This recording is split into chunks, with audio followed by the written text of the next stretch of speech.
líderes do exército, com os seus liderados, cerca de 50 homens. E um daqueles homens disse ao profeta: desce daí, homem de Deus, porque o intuito destes homens era levar o profeta até o rei e a rainha, para que o profeta fosse preso ou morto.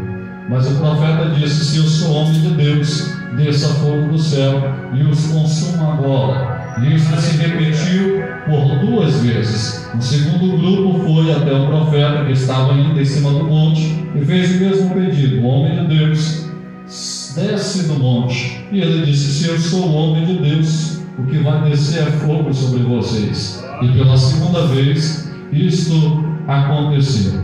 Nós vamos ver manifestações contínuas do fogo sendo presente no ministério de Elias. Tanto é que o profeta Elias, quando ele for arrebatado, quando ele for tomado aos céus, nós vamos ver que ainda assim há manifestação de fogo sobre o seu ministério.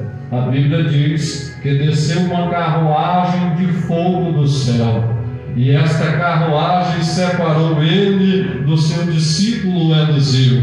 E Eliseu clamou, dizendo que viu cavalos e carruagens de fogo. Aleluia. O ministério do profeta Elias foi marcado pela manifestação do fogo, e por conta disso ele recebe este apelido de um profeta do fogo. Perceba que o português é interessante, não é o profeta de fogo, mas profeta do fogo. Porque se eu dissesse que ele era profeta de fogo, eu estava revelando que a sua essência era de fogo. Porém, a sua essência não era de fogo. Ele não era feito de fogo, ele era do fogo, porque ele era pertencente a isso. O fogo fazia parte do seu ministério, pertencia ao seu ministério. Portanto, a nomenclatura correta seria o profeta do fogo e não o profeta de fogo. Mas já que nós estamos falando de Elias, e uma das coisas que mais marca o seu ministério é o fogo, eu gostaria, antes de adentrar e me aprofundar um pouco mais na mensagem, trazer algumas revelações bíblicas para os irmãos acerca do fogo, porque hoje a gente tem uma ideia errada do fogo. O fogo de Deus na Bíblia geralmente só vai simbolizar 2 coisas. Dificilmente e raramente, quando ela vem como simbolismo, ela vai simbolizar outra coisa qualquer, além de uma dessas 2. Se você puder repetir comigo, para facilitar o seu aprendizado e você memorizar com mais facilidade, assim o faça. O fogo na Bíblia geralmente vai simbolizar 2 coisas. Que 2 coisas são essas? Purificação e juízo. O fogo na Bíblia, geralmente, na sua maioria das vezes, vai representar purificação e juízo. Você pode falar para alguém que está do seu lado: purificação e juízo.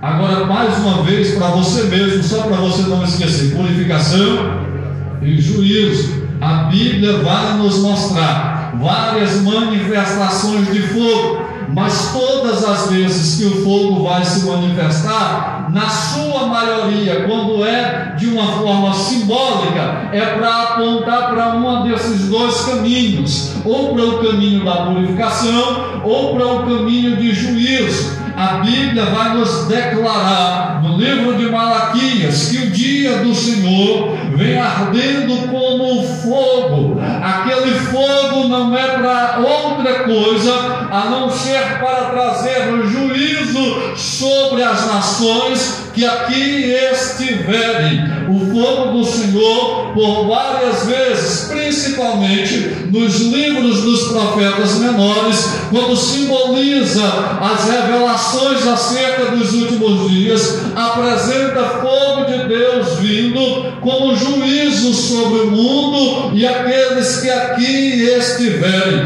Os irmãos lembram de Sodoma e Gomorra? Qual foi o juízo que Deus trouxe sobre aquele lugar? a não ser a manifestação de um fogo que consumiu tanto a cidade quanto também os seus habitantes, em forma de um juízo severo por conta das suas práticas desagradáveis diante dos olhos de Deus. E são várias, inúmeras vezes que o fogo na Bíblia simboliza o juízo de Deus vindo sobre a terra. O apóstolo Pedro ainda vai revelar que nos últimos dias Deus vai trazer um juízo tão grande a ponto de queimar não só uma cidade, como aconteceu em Sodoma, não só algumas pessoas, como aconteceu naquele lugar, ou alguns casos isolados, mas o apóstolo Pedro revela que toda a terra será queimada pelo fogo, como um juízo vindo da parte de Deus. Perceba que o fogo simboliza juízo, mas o fogo também simboliza purificação. No livro de Isaías, capítulo de número 6, Isaías disse que no ano que morreu o rei Uzias, eu vi o Senhor. Ele disse que viu o Senhor assentado em um alto e sublime trono, e começou a descrever essa visão, e ele dizia: eu vi serafins acima dele, e esses serafins tinham 6 asas, com 2 cobriam o rosto, com 2 cobriam os pés, e com 2 voavam. E ele começou a gritar e exclamar, dizendo: ai de mim que estou morrendo, porque eu sou um homem de impuros lábios e habito no meio de um povo de impuros lábios também. Quando ele disse que observou um daqueles serafins pegar com uma tenaz, uma brasa de fogo do altar de Deus, e veio e tocou nos seus lábios. Depois disso, tão somente foi que ele recebeu a ordem de Deus para ir e falar as suas palavras, porque os lábios dele, ele tinha revelado, era impuro, e para ele fazer alguma coisa para Deus com os seus lábios deveria ser purificado. Aquele fogo, irmão Jefferson, não queimou a boca dele, tocou nos lábios dele, purificou as suas palavras, purificou a sua alma. Então o fogo de Deus simboliza juízo, mas o fogo de Deus também simboliza purificação. A Bíblia diz no livro de 1 Coríntios que as nossas obras no céu, antes de nós recebermos o galardão, elas serão provadas pelo fogo, para passar por um processo de purificação, para ver realmente, passará como se fosse pelo filtro, e Deus julgará aquilo que foi feito para o homem. Às vezes que nós fizemos para agradar o dirigente, às vezes que nós não voltamos para agradar o pastor, às vezes que chegávamos cedo ou fazíamos qualquer atitude para o reconhecimento do homem, naquele dia essas obras passarão pelo fogo, e somente aquilo que foi feito para a honra de Deus permanecerá, porque isso é o que realmente era puro. O fogo de Deus há de purificar aquilo que não é agradável diante de Deus. Aleluia. O fogo na Bíblia simboliza essas duas coisas: juízo e purificação. Quer ver uma coisa comigo? A Bíblia diz que Moisés, quando for receber o chamado da parte de Deus, ele teve uma grande visão, e ele viu uma sarça, uma espécie de uma planta no deserto, que pegava fogo e não se consumia. E disse Moisés: me virarei para lá para ver esta grande visão. E então ele se achega para ver aquela grande visão, e diz a Bíblia que o anjo do Senhor estava no meio da sarça. Era o anjo do Senhor que falava com Moisés no meio do fogo. Mas perceba qual é a intenção de Moisés. Ele disse: eu vejo uma sarça que se pega fogo e não se consome. Aí ele exclama: me virarei para lá para ver esta grande visão. O que é que está chamando a atenção de Moisés? É a sarça que está pegando fogo, mas não está se consumindo. Perceba que quantas vezes nós somos assim. O fogo de Deus está presente, mas não é Ele que tem chamado a nossa atenção. Porque Moisés se confundia, não com o fogo, mas com a sarça. Porque para Moisés, a sarça era que tinha resistência para suportar o fogo. Mas ele não entendia que o fogo de Deus não é um fogo comum, que veio para consumir aquilo que é material. Por que aquele fogo não queimava e não consumia a sarça? Porque aquele fogo, meu irmão Jefferson, não era um fogo natural, era um fogo espiritual. E o fogo espiritual não queima algo material, ele queima algo espiritual. Foi por isso que a igreja primitiva, antes de ir pregar a palavra, teve que ter um encontro com fogo. A Bíblia diz que desceu línguas repartidas como que de fogo e pousou sobre a cabeça de cada um deles. Para quê? Para eles fazerem coisas extraordinárias diante dos homens? Não, foi o mesmo encontro que Isaías teve com fogo. E Deus dizendo: antes de ir pregar a minha palavra e fazer algo para o meu reino, tem que se purificar.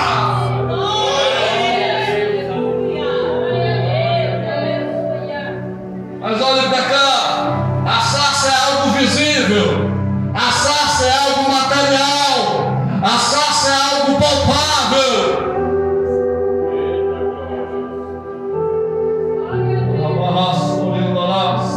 Mas Moisés está se encantando com a sarça, pensando que é ela que está sendo extraordinária no que está realizando. E Deus dizendo: tu está se enganando, Moisés. O negócio aqui não é com a sarça, o negócio aqui é com fogo. Irmãos, deixa eu entrar nisso aqui. Nós estamos vivendo em uma geração em que os sinais visíveis e palpáveis são mais valorosos do que a purificação que nós devemos ter diante de Deus. Que os homens que realizam milagres e fazem prodígios são mais visados e mais reconhecidos do que aqueles que procuram ter uma vida santa diante de Deus no altar do Senhor, que tem uma única só mulher, uma única só família, que é respeitado diante da sociedade, mas isso não chama atenção. O que chama a atenção de muitos é a sarça que está ali, e todos olham e dizem: olha, a sarça não se consome, enquanto alguns estão se admirando com a sarça, que é um sinal terreno, é um sinal palpável, mas é passageiro. Tem um grupo de pessoas, pequeno esse grupo, mas ainda tem esses remanescentes que não olham para a sarça, mas estão preocupados em se relacionar com o fogo de Deus que purifica a nossa vida.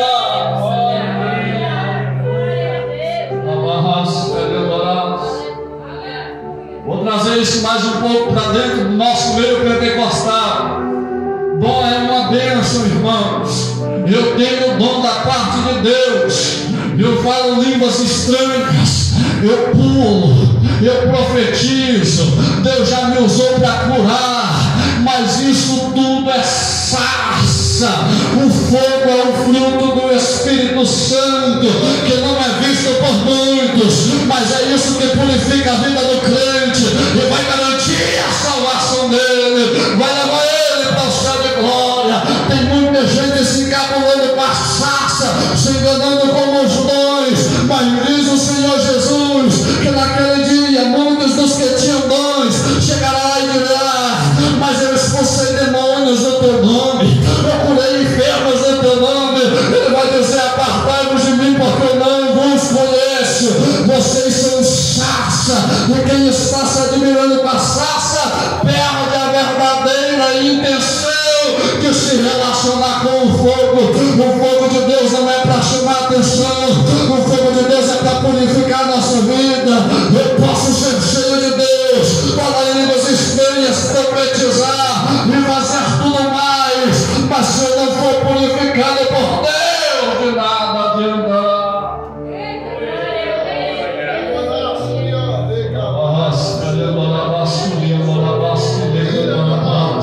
É por isso, irmãos, que nós estamos vivendo a geração daqueles que se admiram com a sarça.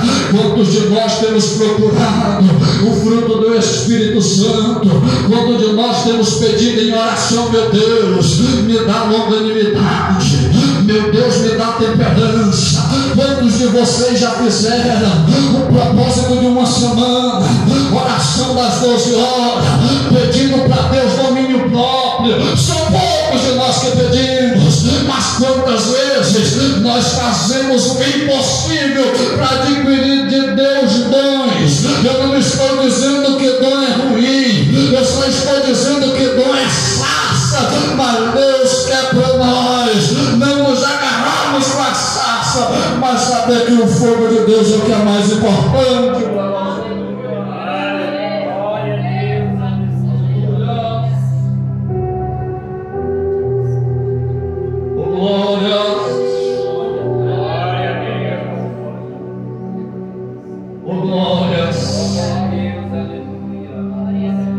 Adentrei nessa questão, irmãos, pelo fato desta nomenclatura, pelo fato de como Elias era conhecido como o profeta do fogo, e eu gosto muito de esclarecer isso.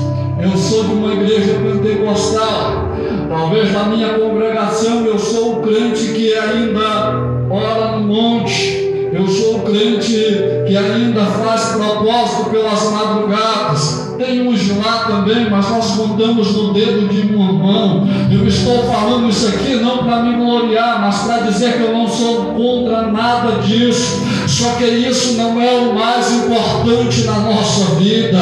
O mais importante é uma vida de santidade que devemos buscar de uma forma contínua diante de Deus. Mas vamos entrar rapidamente no texto, sem fugir daquilo que Deus quer para você nesta noite. Nós vamos perceber que o profeta Elias recebe ameaças e por conta disso ele decide fugir da onde ele está, e diz a Bíblia que ele se levantou e fugiu, porque a promessa era essa: se eu pegar Elias eu vou matar, se eu pegar Elias eu vou fazer com ele o que ele fez com esses profetas, e vou fazer ainda um tanto mais. A promessa vinha da boca da rainha para a vida de Elias, e Elias ficou sabendo através do mensageiro. Ele disse: quer saber de uma coisa? Para mim não morrer, eu vou ter que fugir. Para mim não morrer, eu vou ter que fugir. E eu quero te dizer uma coisa: isso é uma estratégia da vida de qualquer e de todo crente. Muitas vezes, irmão Edinaldo, para nós não morrermos, nós temos que fugir. Isso não é sinal de fraqueza, isso não é sinal de fraqueza. Muitas vezes, para nós não morrermos, nós temos que fugir. Nem todas as vezes teremos a força necessária para encarar a guerra. Nem todas as vezes nós devemos nos achar fortes o suficiente para dizer: eu vou vencer isso, eu vou vencer aquilo outro. Quantas vezes foi necessário que eu e você recuássemos, não ir para um embate, mas sair um pouco de cima, ir para dentro do quarto, fechar a porta e dizer: Senhor, eu não aguento batalhar, eu entrego na tua mão. Senhor, eu não consigo vencer esta guerra, eu entrego na tua mão. Nem sempre, nem todas as vezes, pelo fato de sermos crentes, devemos pensar que temos que mostrar que somos fortes psicologicamente e emocionalmente. Quem foi que disse que de vez em quando não podemos chorar? Quem foi que disse que de vez em quando não podemos recuar?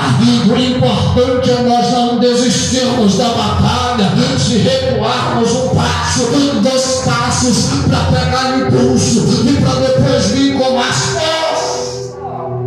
Isso é estratégia.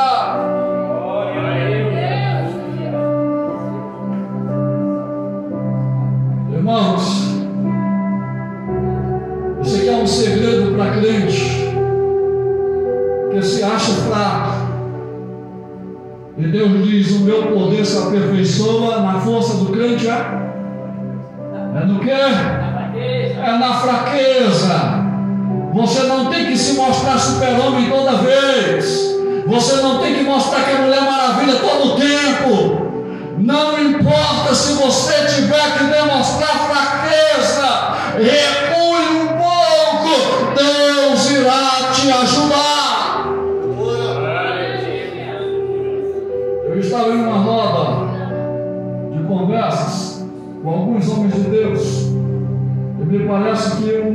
o homem de Deus deixou fugir um pouco da sua mente a palavra do Senhor. E ele começou a dizer para o outro: rapaz, eu não sei quem foi que disse que esse negócio que a carne é fraca, porque na minha opinião isso é mentira. A carne na verdade é muito forte. Na hora que vem a vontade da carne, a gente vai e cai, a gente vai e faz, e aquilo outro. Ele começou a defender a sua tese. Aí eu pedi licença e disse: irmão, com licença, o senhor está esquecendo quem foi que disse isso? Foi o meu Senhor Jesus Cristo. E se ele falou, não é mentira.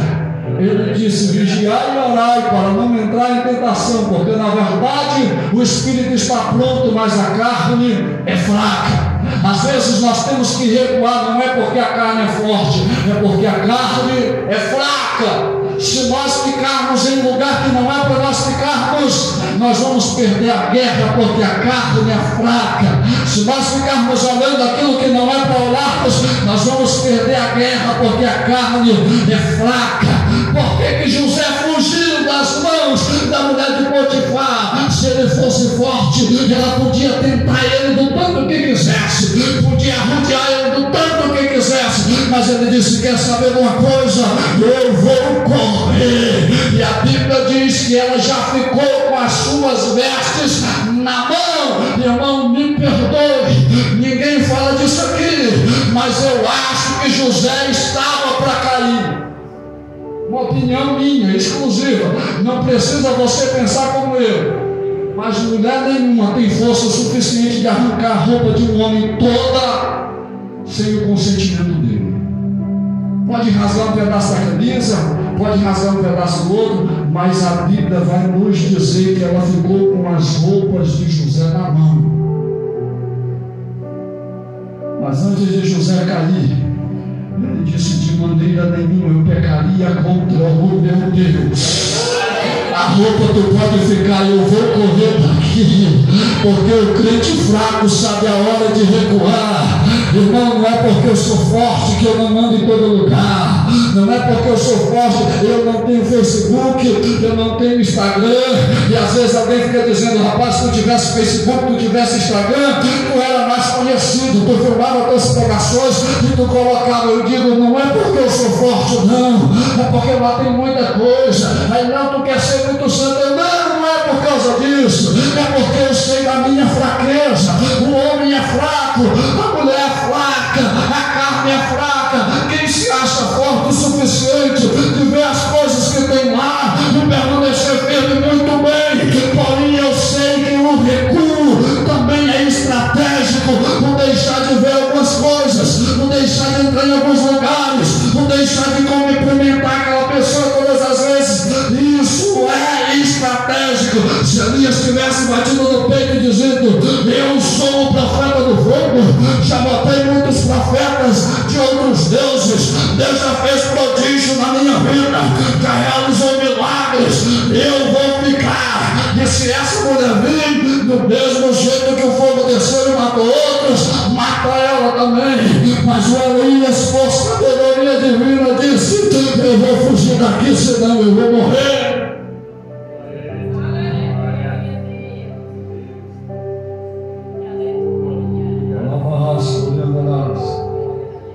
Meu irmão, a minha congregação, que a gente tem pelejado muito com ele, é uma pessoa que tem muita vontade de servir a Deus, mas já desviou mais de 6 vezes. E eu digo para ele: enquanto o senhor continuar andando aonde o senhor anda, e o senhor continuar andando com quem o senhor anda, o senhor vai continuar desviando. Não, meu irmão, mas agora eu estou pelejando, agora, pois é, mas não ande mais com aquele teu amigo, não. Quando você estiver passando na porta do bar e ele te chamar ali para te oferecer um refrigerante, saia de lá. Irmão, não é porque o senhor é forte, é porque o senhor é fraco. E eu tenho aconselhado, e ele tem caído, tem levantado, hoje está firme na presença de Deus, mas é um segredo da vida de todo e qualquer crente. Se nós quisermos permanecer vivos, nós temos que fugir em algum momento. Se nós quisermos encarar tudo, temos um grande risco de morrer. E aqui fala de uma forma simbólica a morte e o espiritual. Elias fugiu. E aquele caminho, o caminho para encerrar. Mas na hora que ele foge, e ele vai ao deserto, e ele começa a clamar a Deus, dizendo: Senhor, nada, porque eu não sou menor do que os meus pais que viveram antes de mim. Elias está vivendo em um momento de angústia.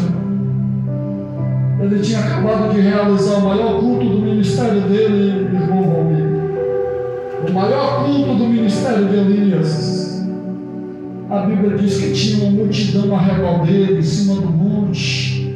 Quando ele terminou de pregar, a Bíblia diz que toda a nação começou a dizer: só o Senhor é Deus. Só o Senhor é Deus. A multidão inteira, uma nação toda se converteu, se reconciliou após o maior culto dirigido pela vida de Elias. Mas depois disso, ao invés de receber o reconhecimento dos líderes, o apoio das pessoas, ele foi perseguido.